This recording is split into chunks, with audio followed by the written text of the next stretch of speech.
At sa ating ulat panahon, isa na muling super typhoon ang bagyong Goring. Ayon sa Philippine Atmospheric, Geophysical and Astronomical Services Administration o PAGASA, napanatili nito ang kanyang lakas habang nasa karagatang sakop ng Balintang Channel. As of 5 a.m. ngayong Miyerkules, August 30, na monitor ang naturang bagyo sa coastal waters ng Sabtang, Batanes na may maximum sustained winds na 195 km per hour malapit sa gitna at may gustiness na umaabot hanggang 240 km per hour. Signal number 4 sa southern portion ng Batanes at northern portions ng Babuyan Islands. Signal number 3 sa nalalamig bahagi ng Batanes at sa southwestern portion ng Babuyan Islands. Signal number 2 sa the northern portion ng mainland Cagayan at sa northern portion ng Ilocos Norte.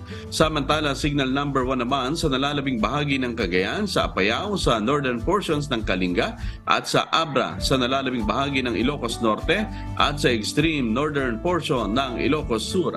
Ayon sa PAGASA, kumikilos ang bagyo patungong Hilagang Kanlurang direksyon.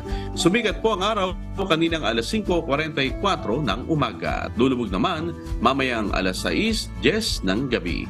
Tandaan, sa bawat araw na ating nasisilayan, tayo magpasalamat sa Diyos na may lalang.